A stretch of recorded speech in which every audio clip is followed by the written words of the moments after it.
Back in 2015, there was this long fight. You had labor activists and Democratic politicians in Missouri fighting to finally raise the minimum wage there. It had been incredibly low, less than $8. And we know in America, it's incredibly hard to raise the minimum wage because instantly when you try to, the Chamber of Commerce fights against you. Republicans obviously fight against you.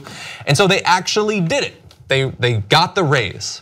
But don't get too excited yet because immediately there was legal challenges to it, funded again by the Chamber of Commerce.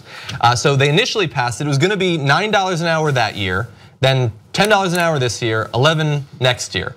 We're not talking about massive increases. That's not $12. That's not fight for 15, but it's something and a big percentage increase. If you're making $7.90 an hour, $11 changes your life. That changes your quality of life at that point. But unfortunately, when they passed it, it passed on the very same day that the state's preemption law, which blocks cities and localities from increasing their own wages, took effect. After a consortium of business groups sued to block the increase, it was under an injunction until a judge in February finally ruled in favor of the increase, and it immediately took effect a little bit earlier this year. So again, good news, but again, don't get too excited because Missouri lawmakers on Friday sent a bill banning local minimum wages increases to the governor with minutes left to spare in the legislative session.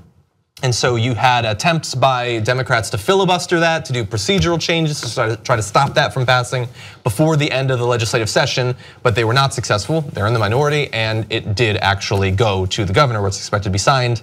And they predict now a jarring change, maybe ahead for workers and businesses who may immediately revert back to the state minimum wage of $7.70 an hour. Why would they do that? Local businesses, not even local, any business. You know what they're always looking out for is their employees. They love their employees. If you give them the power to sweepingly do whatever they want with their employees, they're gonna appreciate them and pay them more. What are you talking about? If we stop forcing them with these old regulations of companies, then they'll actually do right by the workers. Why would they go down to $7.70? Who came up with that number? They're nice guys.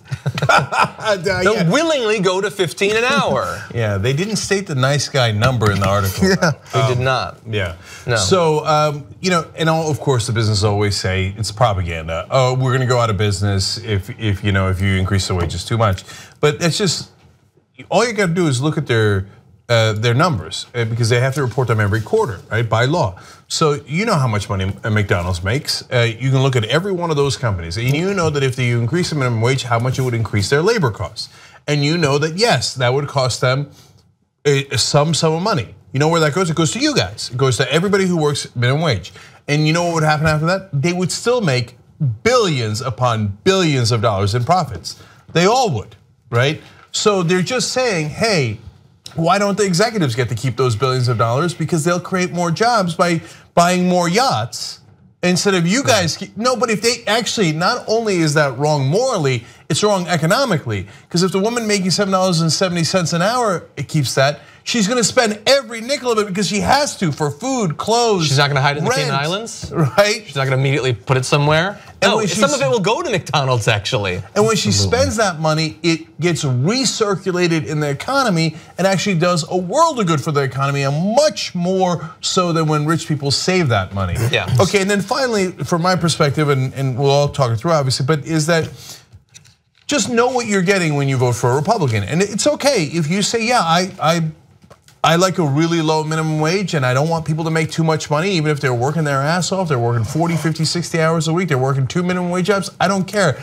I want to make them, I want to have them make as little money as possible because I just don't think executives get paid enough. Okay, fine, no problem. But just understand what you're voting for because Republicans voting against minimum wage all across the country. They do it all the time, they do it universally. And here in Missouri, if you're a minimum wage worker, they just took essential money out of your pocket that you need to live and to survive, and they put it in the pockets of executives in companies that are already incredibly profitable. They just took like 25 or 30% of their income theoretically away. So they just casually at the end of legislative session. If somebody came up to you in the street and took away 25% of your income, you know what you'd call them? A robber. You'd say I got mugged. You'd want them in prison. But if you vote for Republicans, that's what they're doing. If you're in this.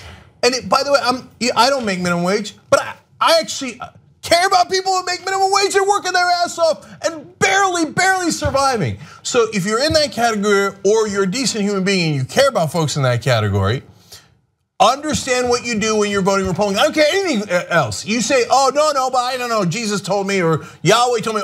Whatever it is, your excuse for voting Republican. It's fine, go ahead and do it. But understand that you just robbed these incredibly hardworking people of about 25% of their salary. Yeah. That's what you just did. And they went through a lot of energy to do so. As you pointed out, I want to put her name out there. The state senator, Jamilah Nasheed, she was the Democrat that was fighting for this and pushed for, she had a 2-hour filibuster and trying to make this happen. And they invoked this late maneuver at the end of the day to make sure that they voted in, as you said just today, to make sure that they reverted back to the status of screwing people over. It's not even like a casual, let's go through it and make it happen. Let's make sure we evoke everything we can to screw people over and make sure they're making $7.70 an hour. Yeah. Senator Nasheed was the good guy she fought, and then they went after her. She fought to try to maintain the minimum wage increase, which was already passed. Even Claire McCaskill, who is considered to be a conservative Democrat, she's a strong supporter of the minimum wage. In fact, that helped get her elected, because whenever you put the minimum wage on the ballot, it's a winner for Democrats. It increases voter participation, you get a higher turnout, and whoever is advocating for the minimum wage wins. Yes. So it's popular all the time. In fact, in 2006, when she was running against Jim Talent in Missouri, Claire McCaskill said, I'm not gonna take a congressional pay raise until we have a national pay raise for the minimum wage. Jim Talent voted against the minimum wage increase 11 times while taking a $31,000 raise in his congressional page at the same time. Now we have Claire McCaskill, it's time for her to stand up about this. Yeah, now look, there is coming up later this year, I believe in August, it might be August 8th, there's gonna be another ballot measure to try to do a little more limited version of this specific to Kansas City. That ballot measure would boost Kansas City's minimum wage to $10 per hour September 1st and incrementally going up to reach 15 by 2022. So it's right around the corner. A bigger ceiling, I guess. It's gonna take a long time and it doesn't help people who live in some of the other incredibly large cities in Missouri, let alone everyone else. Sadly, those folks who are trying to make more money are gonna go buy microwaves and TVs. Yeah, they're probably gonna buy a washer or a dryer. You know, FDR said that a business that can't pay a living wage doesn't deserve to be in business. And that's true. You know, it's this. Revoking the minimum wage hurts their economy. It's gonna hurt their economy. It's called demand side. It's what FDR did. He put money in the pockets of workers, they spent it. It's called velocity of money. It's demand economy. That's what helps boost. You know, once we went into the supply side, our economy has not been good for workers. That's why we have a bigger income disparity since the Gilded Age. It's because we're not doing demand side economy anymore. We're not doing Keynesian economy. We're not doing what FDR did. We're doing what Bill Clinton did, which was what Ronald Reagan did, which is give all the money to the richest people in the country. And when FDR did do that, we were the #1 economy in the world and we exploded in growth. So that you can say, oh, that's because of the war. You can say all these different things. But the bottom line is, they say, oh, that would hurt the economy. It most certainly did not hurt the economy when you actually looked out for American workers. When FDR did that, it led to the greatest boom maybe in world history for the American workers. And created a middle class like the world has never seen before. Also, what boomed the economy was they gave everybody coming back from World War II free college. People forget that. We had a whole generation go to college for free. And helped them buy houses. And helped them buy houses, and it built the middle class. So we're not doing any of that stuff anymore. And if minimum wage just kept up with inflation, it'd be over $20 now. So now if you're looking at it $15 and you say, oh wow, that sounds like a lot. It only sounds like a lot because they've spent all these decades crushing you.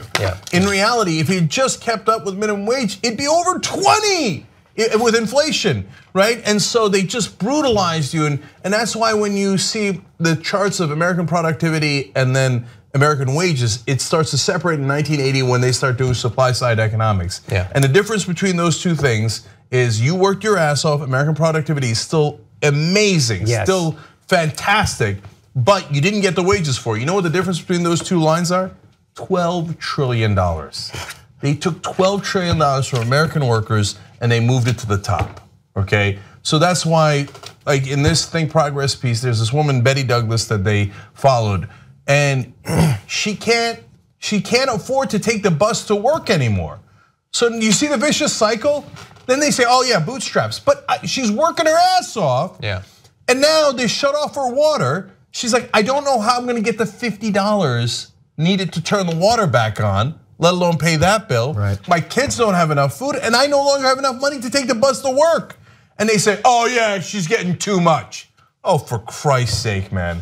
we've lost our humanity. And in the meanwhile, we've also lost our economic boom because we're doing the wrong economic principles and it's not helping anyone. Except for the wealthiest people in the country. For a while, until things crash. And let's keep with the aspect of the story about that woman. She's been in that job for 10 years and is gonna have to, whatever minimum wage they decide to push on her now, she's gonna have to go to that on top of all of this. So it's not as a matter of her being lazy, she doesn't wanna stay in the job and work your way, and once you start in, you start at the bottom and you make your way to the top. Not in this world. Our journalism drive is almost over. It ends in Trump's first 100 days. We need to hire more reporters and more watchdogs. Let's do that right now at tytnetwork.com/go.